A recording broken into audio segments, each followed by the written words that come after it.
Évangile de Jésus-Christ selon saint Marc. En ce temps-là, Jésus regagna en barque l'autre rive, et une grande foule s'assembla autour de lui. Il était au bord de la mer, quand arrive un des chefs de synagogue nommé Jaïr. Voyant Jésus, il tombe à ses pieds et le supplie instamment. « Ma fille, encore si jeune et à la dernière extrémité, viens lui imposer les mains pour qu'elle soit sauvée et qu'elle vive. » Jésus partit avec lui, et la foule qui le suivait était si nombreuse qu'elle l'écrasait. Or, une femme qui avait des pertes de sang depuis 12 ans, elle avait beaucoup souffert du traitement de nombreux médecins, et elle avait dépensé tous ses biens sans avoir la moindre amélioration. Au contraire, son état avait plutôt empiré. Cette femme donc, ayant appris ce qu'on disait de Jésus, vint par derrière dans la foule et toucha son vêtement. Elle se disait en effet, « Si je parviens à toucher seulement son vêtement, je serai sauvée. » À l'instant, l'hémorragie s'arrêta, et elle ressentit dans son corps qu'elle était guérie de son mal. Aussitôt, Jésus se rendit compte qu'une force était sortie de lui. Il se retourna dans la foule et il demandait « Qui a touché mes vêtements ?» Ses disciples lui répondirent « Tu vois bien la foule qui t'écrase et tu demandes « Qui m'a touché ?» Mais lui regardait tout autour pour voir celle qui avait fait cela. Alors la femme, saisie de crainte et toute tremblante, sachant ce qui lui était arrivé, vint se jeter à ses pieds et lui dit toute la vérité. Jésus lui dit alors, « Ma fille, ta foi t'a sauvée. Va en paix et sois guérie de ton mal. » Comme il parlait encore, des gens arrivent de la maison de Jaïr, le chef de synagogue, pour dire à celui-ci, « Ta fille vient de mourir. À quoi bon déranger encore le maître ?»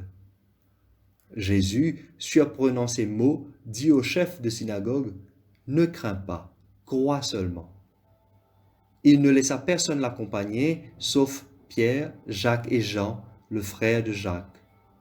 Ils arrivent à la maison du chef de synagogue. Jésus voit l'agitation et des gens qui pleurent et poussent de grands cris. Il entre et leur dit, « Pourquoi cette agitation et ces pleurs?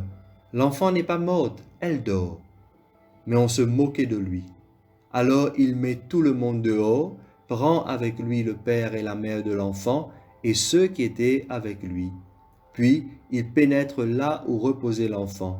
Il saisit la main de l'enfant et lui dit « Talitha koum », ce qui signifie « Jeune fille, je te le dis, lève-toi ».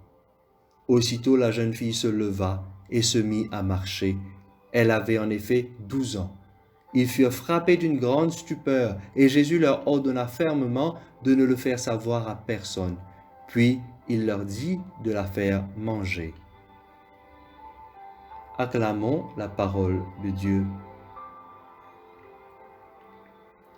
Frères et sœurs, depuis samedi, nous écoutons saint Marc nous raconter les différentes interventions divines dans la vie de ceux et celles qui entrent en contact avec Jésus. Nous avons vu Jésus qui commande à la nature. Et hier, c'est aux esprits mauvais qu'il commandait. Aujourd'hui, ce sont 2 guérisons que Jésus réalise. Essayons dans un premier temps de voir ce qu'il y a de commun dans ces récits. Dans chacune de ces histoires, nous pouvons voir Jésus qui est entouré d'une foule. Cependant, il ne se laisse pas accaparer par la foule. Jésus se rend proche de l'individu.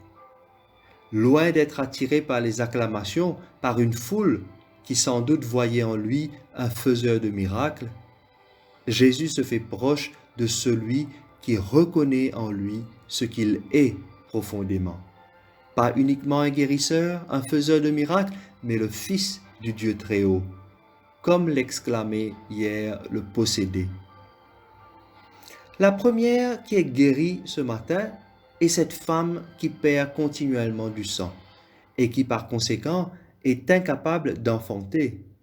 Non seulement la perte de sang la rend impure, mais le fait de ne pas pouvoir donner la vie l'exclut d'une certaine manière de la communauté. mais ayant appris ce qu'on disait de Jésus, elle ose s'approcher pour toucher son vêtement. Ceci nous rappelle que la foi naît de l'écoute, de la transmission, du témoignage.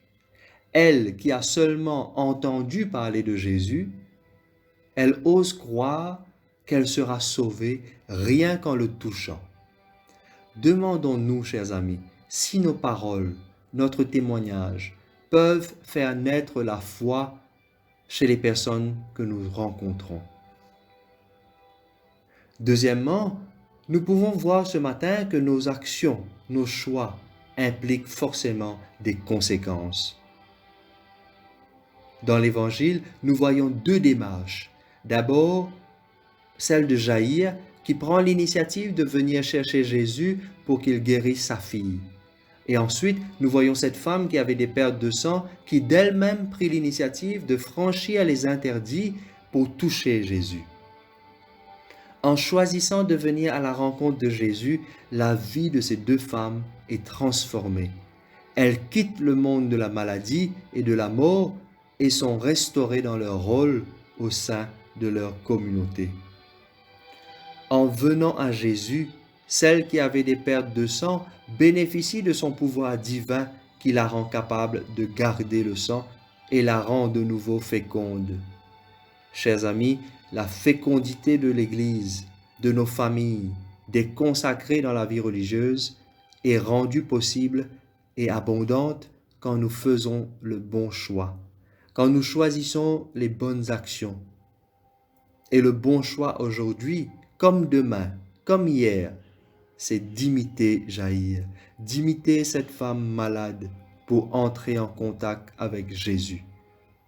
Ainsi, en nous entendant, en nous voyant vivre, d'autres pourront, à l'instar de cette femme de l'Évangile, avoir envie de toucher, de rencontrer Jésus. Seigneur Jésus, chaque action que nous posons implique des conséquences.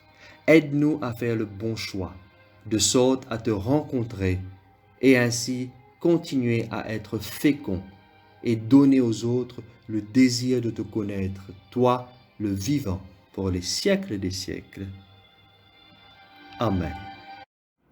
Par ailleurs, ici, à l'île Maurice, frères et sœurs, nous célébrons d'abord l'abolition de l'esclavage, donc la 187e année depuis l'abolition de l'esclavage, et ensuite la fête du printemps.